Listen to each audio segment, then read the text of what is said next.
Hi everyone, welcome back to smart study channel. तो friends, अभी आज MHI-5 का हम नेक्स्ट वीडियो लेके आए हैं। इससे पहले मैंने आज एक और वीडियो अपलोड की है, ठीक है, जिसमें हमने डिस्कस किया तीर्थंकर रॉय's व्यू ऑन डी इंडस्ट्रियलाइजेशन। अगर वो नहीं आपने देखी, वो भी वीडियो देख लीजिए, काफ़ी इंपॉर्टेंट है अभी आपके एग्ज़ाम के लिए, जो आपका MHI-5 इग्नू का फर्स्ट ईयर का MA हिस्ट्री का एग्ज़ाम है, राइट। तो अभी उसी पे MHI-5 पे ही एक और हम इम्पॉर्टेंट टॉपिक कवर करेंगे, ठीक है, जो है category of peasants in the medieval period. ठीक है, ये काफ़ी स्टूडेंट्स ने रिक्वेस्ट किया था मुझे इस टॉपिक पे वीडियो लेके आने को, और इम्पॉर्टेंट भी है अगर हम प्रीवियस ईयर्स एनालिसिस करते हैं तो ये भी हम डिटेल में अभी डिस्कस कर लेते हैं। तो अगर आपको कल एग्ज़ाम में ये क्वेश्चन आता है तो आप इजीली इसको अच्छे से अटेम्प्ट कर पाएंगे। तो अभी हम डिस्कस करेंगे मिडीवल पीरियड में कौन कौन से टाइप ऑफ पीजेंट्स जो है वो एग्जिस्ट करते थे, कल्टीवेटर्स। ठीक है, तो आपको क्वेश्चन मिल सकता है, critically analyse the presence of different categories of cultivators in medieval period. Unit 17 है आपका MHI-5 का। ठीक है, तो देखिए फ्रेंड्स, अगर हम पीजेंट्स की बात करें, कल्टीवेटर्स की बात करें, इसको जो है इंडियन हिस्ट्री में जो डिस्कस किया, ठीक है, अगर हम इनिशियली हिस्टोरियंस की बात करें तो D.D. Kosambi, R.S. Sharma, Daniel थॉर्नर, ये जो हिस्टोरियंस थे, ये स्कॉलर्स थे, इन्होंने इंडियन हिस्ट्री में सबसे पहले पीजेंट्स की जो है कल्टीवेटर्स की बात की। ज़्यादातर अगर आप हिस्ट्री देखेंगे वो इलाइट सेक्शन की बात करते थे, ठीक है, but if we talk about peasants तो पहले हम जो हिस्टोरियंस का नाम आता है जिन्होंने इंडियन हिस्ट्री में पीजेंट्स की बात की, they are D.D. Kosambi, R.S. Sharma, Daniel Thorner. ठीक है, इन्होंने फॉर द फर्स्ट टाइम जो है पीजेंट्स की बात की इन इंडियन हिस्ट्री। ठीक है, अब अगर हम पीजेंट्स की बात करें, पीजेंट्स जो हैं, आपको ऐसा नहीं होगा कि आप जो है एक ही लेवल पे सारे पीजेंट्स को डिफाइन कर पाएँ। कल्टीवेटर्स जो थे, फार्मर्स खेती बाड़ी करते थे, ठीक है, आप एक लेवल पे सबको डिफाइन नहीं कर सकते। उनके भी जो है based on their status, based on their position, ठीक है, अलग अलग जो है कैटेगरीज थी। तो हम कहते हैं कि जो विलेज पॉपुलेशन है या जो पीजेंट पॉपुलेशन थी, if we talk about medieval India, तो वो होमोजीनियस नहीं थी। ठीक है, इट वॉज हेट्रोजीनियस। अलग अलग कैटेगरीज आपको देखने को मिलेंगी। एक साइड पे आपको रिच पीजेंट्स मिलेंगे जो बहुत रिच थे, बड़े बड़े ज़मींदार थे। ठीक है, for example if we talk about Delhi Sultanate, उस टाइम पे बड़े बड़े जो है ज़मींदार होते थे, बड़े रिच पीजेंट्स होते थे, दे वर कॉल्ड मुकद्दम्स। ठीक है, मुकद्दम्स, ये आपको कुछ टर्म्स आपको गाइस याद रखनी होंगी, एग्जाम में आपको लिख के आनी है। ठीक है, सिमिलरली अगर हम मुगल्स टाइम की बात करते हैं, मुगल पीरियड में वहाँ पे जो रिच पीजेंट्स होते थे, दे वर नोन एज खवुद खश्ता। ठीक है, तो इस टाइम पे if we talk about medieval period, अलग अलग कैटेगरी के जो है पीजेंट्स रहे हैं। दूसरी साइड पे हम देखेंगे कॉमन जो है स्मॉल पीजेंट्स भी एग्जिस्ट करते थे।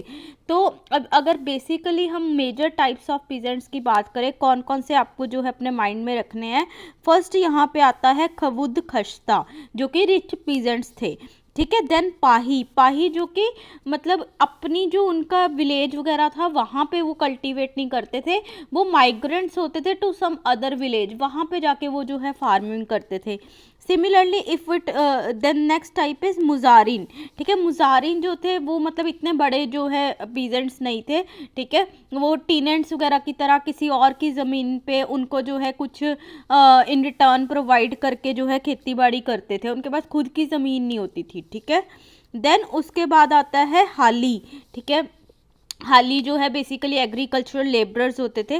तो ये अभी हम सारे जो है टाइप्स ये हम डिस्कस करेंगे अभी डिटेल में। ठीक है, तो आपको जो है नेम्स, ये जो कैटेगरीज हैं वो आपको याद रखनी है, खवुद खश्ता, पाही, मुजायरिन, शेयर क्रॉपर एंड हाली। ठीक है, तो कमिंग टू खवुद खश्ता, खवुद खश्ता हमने जैसे बात की, ये जो है रिच पीजेंट्स होते थे, रिच कल्टीवेटर्स होते थे, जिनके पास खुद की लैंड होती थी, इनके पास लैंड ओनरशिप होती थी। ठीक है, ओनर्स होते थे लैंड के, और इनके पास जो ज़मीनें होती थी, they could even sell to some other person, ठीक है। तो क्योंकि देखिए आप ज़मींदार हैं, आपकी खुद की लैंड है, आपका राइट है, उस पर ओनरशिप है आपकी, तो आप किसी और को जो अगर सेल करना चाहते हैं या मोर्टगेज करना चाहते हैं वो कर सकते हैं, राइट।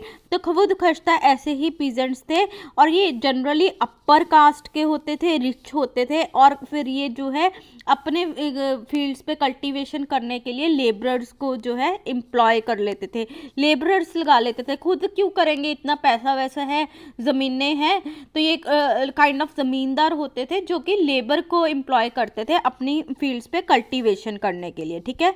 तो आपको माइंड में रखना है, खवुद खश्ता जो थे रिच पीजेंट्स थे, इनके पास लैंड ओनरशिप राइट्स थे और ये जो है अपनी लैंड्स को किसी को भी सेल वगैरह कर सकते थे, और इनके जो है लैंड्स पे लेबर भी, ये लेबर को हायर करते थे अपनी लैंड्स को कल्टीवेट करवाने को, ठीक है। देन सेकंड कम्स पाही। पाही जैसे हमने देखा माइग्रेटरी पीजेंट्स होते थे, ठीक है। आप याद करने के लिए इसको ऐसा लिख सकते हैं कि पहाड़ी से वो जो है कहीं प्लेन एरिया पे जाते थे, मतलब जस्ट फॉर रिमेंबरिंग, ठीक है। ये कोई वो नहीं है इस पे, बट आपको रिमेंबर करने के लिए कि हाँ वो माइग्रेशन करते थे, तो आप माइंड में रख सकते हो कि हाँ पहाड़ी से प्लेन एरिया में माइग्रेट करते थे। वैसे इनका माइग्रेशन का रीज़न कुछ भी होता था, फॉर एग्जांपल कोई इनके विलेजेस में वॉर्स हो रही हैं, ठीक है, कुछ वहाँ पे फैमिन्स वगैरह है, या लोकल जो वहाँ पे अथॉरिटीज़ है वो कुछ ऑपरेशन कर रही हैं, तो रीज़न कुछ भी हो सकता था, ठीक है। बट बेसिकली ये जो है माइग्रेटरी पीजेंट्स थे जो किसी और विलेज से आते थे, और ये जो अपने वर्क वगैरह कल्टीवेशन जो करते थे वो किसी और विलेज में करते थे, ठीक है। इनको क्या होता था, स्टेट बेसिकली कई बार जो स्टेट रेवेन्यू वगैरह होता था, रेवेन्यू जैसे पे करते थे, राइट, कल्टीवेटर स्टेट को, तो उसमें जो है कुछ ना कुछ कंसेशन, कुछ ना कुछ डिस्काउंट दे देते थे, ठीक है, in return of their services, okay. Then पाही के बाद थर्ड कैटेगरी आती है मुजारिन्स की। अब मुजारिन्स जो थे वो खवुद खश्ता आप देखेंगे बहुत अमीर वगैरह थे, बहुत उनके पास प्रिविलेजेस थे, पर मुजारिन्स जो है उतने रिच वगैरह नहीं थे। इनको जनरली या तो मनी लेंडर्स पे, ज़मींदार्स पे डिपेंड होना पड़ता था, ठीक है, या स्टेट पे डिपेंड होना पड़ता था फॉर द एग्रीकल्चरल इनपुट्स। इनके पास इतना पैसा वैसा नहीं होता था, ठीक है। तो दो तरह के मुजारिन्स यहाँ पे देखने को मिलते हैं।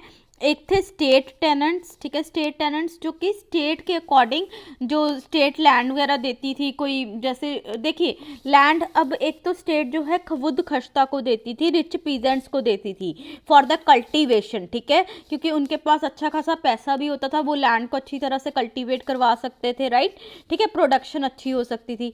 फिर उसके बाद कुछ लैंड जो है बच जाती थी, ठीक है, तो स्टेट जनरली क्या करती थी, वो लैंड जो है स्टेट टेनेंट्स को दे देती थी, कि जो लैंड खवुद खश्ता के अंडर नहीं आती थी, अलग से होती थी, बची खुची लैंड आप कह सकते हैं, ठीक है, दैट अबंडेंट लैंड वो जो है स्टेट टेनेंट्स को दे देते थे कि आप यहाँ पे कल्टीवेशन करो। तो कहीं ना कहीं ये जो स्टेट टेनेंट्स थे या मुजारिस थे, उनके पास खुद की लैंड्स वगैरह कम होती थी, वो या तो स्टेट पे डिपेंड करते थे तो वो स्टेट टेनेंट बन जाते थे, या फिर वो कोई जो ज़मींदार है उसकी लैंड पे जो है कल्टीवेशन करके अर्निंग करते थे, ठीक है, तो वो हो जाते थे tenants of the superior section, superior जो थे उनसे ज़मींदार वगैरह, राइट। बट यहाँ पे अगर हम इन दोनों को कंपेयर करते हैं, स्टेट टेनेंट्स और टेनेंट्स ऑफ सुपीरियर सेक्शन को, ठीक है, तो इसमें स्टेट टेनेंट्स जो हैं वो बेटर होते थे, उनकी कंडीशन बेटर होती थी as compared to tenants of superior section, क्योंकि इनको क्या होता था, जो ज़मींदार्स के अंडर काम करते थे या फिर मनी लेंडर्स, ठीक है, उनको देखिए एडिशनल रेवेन्यू देना पड़ता था, कुछ मालिकाना वगैरह जैसे हम बोलते हैं, एडिशनल पैसे देने पड़ते थे, रेंट वगैरह टू द ज़मींदार। पहले तो ये स्टेट रेवेन्यू देंगे, ठीक है, स्टेट कुछ इनसे रेवेन्यू लेगी, प्लस जिस ज़मींदार के अंडर ये काम कर रहे हैं उसको भी कुछ मालिकाना या रेंट वगैरह, क्योंकि उसकी लैंड पे काम कर रहे हैं, राइट, ठीक है, तो उनको भी पे करना पड़ता था, जो कि अराउंड 15% होता था। बट अगर हम स्टेट टेनेंट की बात करें, स्टेट टेनेंट को तो ऐसा कुछ नहीं है, उनको तो डायरेक्ट स्टेट को जो रेवेन्यू है वो पे करना होगा, ठीक है, और उसमें स्टेट जो है उनको प्रेफर करती थी, उन स्टेट टेनेंट्स को प्रेफर करती थी जिनके खुद के इनपुट्स वगैरह होते थे, टूल्स वगैरह खुद के होते थे, ठीक है, कि ठीक है ज़मीन आप हमारी लीजिए, उस पर कल्टीवेशन करिए, प्रोडक्शन करिए, बट आप टूल्स अपने यूज़ करेंगे जो भी एग्रीकल्चर में यूज़ होते थे। उनको स्टेट रेवेन्यू ही देना होता था, कुछ एक्स्ट्रा नहीं देना होता था। But if we talk about tenants of superior section, इनको स्टेट रेवेन्यू भी देना होता था और 15% के अराउंड 15% जो है कहीं ना कहीं इनको ज़मींदार वगैरह जिनके उधर लैंड कर रहे हैं ये कल्टीवेशन, वो देना पड़ता था as rent. Okay, then next category है शेयर क्रॉपर। ठीक है गाइज, हम थोड़ा सा जल्दी जल्दी इसको कवर कर रहे हैं क्योंकि अभी टाइम बहुत कम है।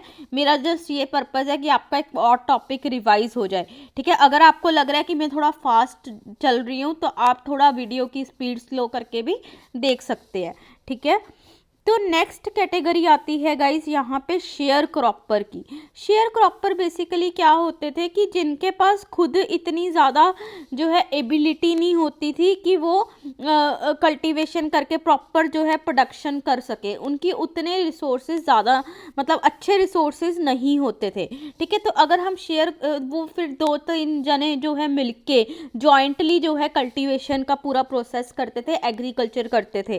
फॉर एग्जांपल यहाँ पे शेयर क्रॉपिंग की एक फेमस जो पॉपुलर कैटेगरी आती है दैट इज सांझा। ठीक है, अब सांझा में क्या होता था कि जैसे 2 लोग हैं, एक अपनी जो है लैंड यूज़ कर लेगा, दूसरा जो है अपने रिसोर्सेज को टूल्स को जो है यूज़ कर लेगा, अपनी लेबर ऑफर कर देगा या फिर। ठीक है, तो इस तरह से जॉइंटली जो 2-3 लोग करते थे कल्टीवेशन। ठीक है, क्योंकि उनके पास खुद के पास इतनी कैपेबिलिटी नहीं होती थी कि वो पूरा कल्टीवेशन एग्रीकल्चर खुद प्रैक्टिस कर सके।